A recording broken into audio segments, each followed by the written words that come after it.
Assalamualaikum warahmatullahi wabarakatuh. Teman-teman, jumpa lagi dengan kami di channel Update Pendidikan. Update informasi seputar dunia pendidikan dan informasi penting lainnya. Kali ini kita akan berbagi untuk teman-teman mengenai informasi adanya perbedaan penentuan tanggal ya di dalam menetapkan Lebaran Idul Adha 1443 Hijriah atau Lebaran Idul Adha tahun ini. Jadi teman-teman tidak perlu risau, silahkan mengikuti mana yang menurut keyakinan teman-teman, karena memang terjadi perbedaan di dalam menentukan hari raya, di mana teman-teman kita Muhammadiyah sudah menentukan tanggal 9, sedangkan pemerintah dan Nahdlatul Ulama menentukan tanggal 10 Juli ya untuk Idul Adha. Kita bisa lihat dari berbagai berita ketika kita search ya, Idul Adha jatuh pada tanggal 10 Juli ya 2022, sudah diberitakan dan memang sudah diputuskan melalui sidang isbat seperti itu. Kemudian bagaimana dengan Idul Adha di Arab Saudi? Ternyata Arab Saudi menetapkan Idul Adha pada tanggal 9 Juli hari Sabtu sama dengan Ormas Muhammadiyah. Kemudian berbagai berita semua juga mencantumkan demikian teman-teman. Nah, penjelasannya mengapa bisa berbeda, teman-teman, ini saya ambilkan dari salah satu saja penjelasan di nuonline ya .com.or.id, maaf. Nah, ini dia. Jadi Ketua Lembaga Falakiyah Pengurus Besar Nahdlatul Ulama menyampaikan bahwa secara syar'i awal hari dimulai dari saat terbenam matahari hingga terbenam berikutnya.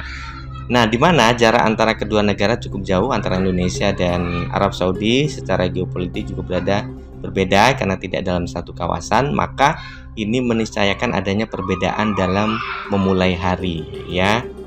Nah, di lain pihak, lanjut Kiai Siril bahwa ketampakan posisi bulan atau hilal yang menandai masuknya awal bulan bisa berbeda. Untuk kasus awal Zulhijjah tahun ini di Arab Saudi, posisi hilal baik tinggi maupun elongasinya sudah memungkinkan untuk dapat diruqyat, meskipun kriteria yang digunakan mungkin bisa berbeda dengan Indonesia. Sementara kita di Indonesia itu menggunakan kriteria baru MABIMS ya, yaitu perkumpulan menteri-menteri agama Brunei Darussalam, Indonesia, Singapura dan Malaysia, di mana menentukan ketentuan untuk menentukan tanggal itu minimal tinggi bulan 3 derajat, kemudian sudut elongasinya 6,4 derajat. Dan di seluruh Indonesia belum mencapai kriteria ini, seperti yang sudah kita sampaikan di video sebelumnya. Hal ini memperkuat laporan hasil ruqyat yang nihil. Jadi tidak ada satupun yang melaporkan ruqyat bahwa pada hari kemarin ya tanggal 29 itu melihat tanggal, sehingga bulan Zulqa'idahnya dilengkapkan 30 hari dan 30 hari sampai dengan hari ini tanggal 30, sehingga tanggal 1 Zulhijjahnya itu besok. Nah, untuk lengkapnya teman-teman bisa melihat video kami yang berikut ini, penjelasan mengenai mengapa bisa berbeda antara Indonesia dan Arab Saudi di dalam melihat tanggal 1 di setiap bulan bulan tanggal Hijriah ya, seperti itu. Silahkan teman-teman simak penjelasan berikut ini. Terima kasih. Awal bulan Hijriah di Indonesia itu tidak boleh mendahului Saudi. Sama boleh tapi nggak boleh duluan. Nah ini nggak boleh duluan ya. Nggak boleh duluan ya. Sama seperti hanya sholat. Nah, sholat pasti kita duluan dibanding Saudi. Jangan mentang-mentang kita ingin seperti Saudi aja bareng. Apalagi sekarang udah pakai live. Tempelin aja sudah, ada TV di depan gitu ya. Ya kita udah sholat Jumat ya di Saudi ya. Tapi kok di kita waktunya asar. Nah gitu kan. Ya. Nah jadi karena matahari geraknya dari timur ke barat. Berbeda dengan waktu sholat yang berdasarkan kepada matahari, posisi matahari di kita. 1 Ramadan, 1 Syawal, 1 Dzulhijjah, dan 1 bulan Hijriah lainnya itu berdasarkan kepada ketinggian bulan, ketinggian hilal saat matahari terbenam. Jadi yang dilihat itu maghribnya dulu, ya. Sekarang maghribnya di mana? Yang duluan di timur. Bulan geraknya mengedari bumi, nanti akan saya jelaskan. 1 bulan 360 derajat. Sehari kira-kira 12 derajat. 1 hari kan 24 jam. 1 jam kira-kira setengah derajat. Rata-ratanya. Berarti boleh jadi yang di timur ya lebih rendah dibanding di barat, pasti. Misalnya di Papua 1 derajat. Di kita boleh jadi 2 derajat. Yang jelas di timur akan lebih. Di Saudi lebih ke barat, terbenam matahari itu 4 jam lebih lambat dibanding kita. Maka posisi hilal sudah semakin tinggi karena gerak bulan dari barat ke timur.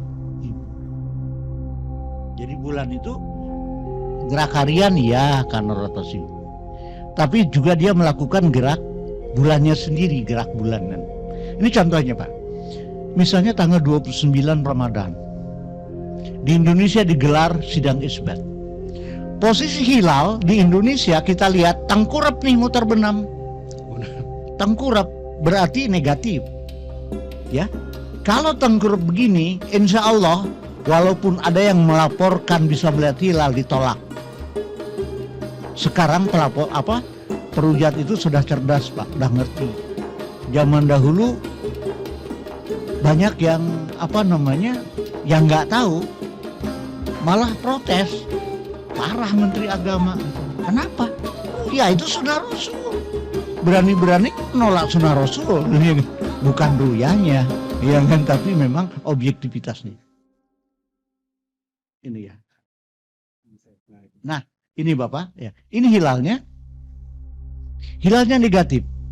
Jadi bisa dipastikan di Indonesia akan mengistiqmalkan bulan Ramadan. Pada saat yang bersamaan di Saudi Arabia baru jam 14. Belum isbat. Mungkin catering lagi disiapin. Undangan lagi dicek. Posisi bulan dan matahari itu nggak beda banyak. Kenapa? Dijamin bahwa bulan yang diincar, bulan yang diruyah, yang dihisab orang Saudi sama dengan orang kita. Bulannya itu juga. Nah, posisinya demikian. Masih negatif tapi di atas. Kemudian pada saat jam 10 malam di Indonesia, kita begitu teduhnya sedang tadarus ya Pak ya. Tiba-tiba ada pengumuman dari sana. Di Saudi Arabia terbenam hilal kelihatan. Maka besok tanggal 1 Syawal.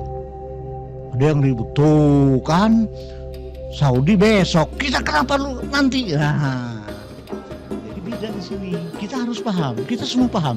Karena di sana sudah positif, kemudian ada yang melaporkan, lalu dipakai oleh Hajjah untuk menetapkan tanggal.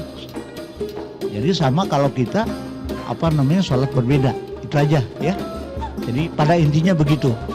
Jadi kita boleh sama, sering sama, atau suatu saat kita berbeda belakangan. Tidak boleh kita duluan. Kita udah duluan aja deh dibanding Saudi. Nggak ada ceritanya ya. Itu udah nggak sah. Ya. Oke.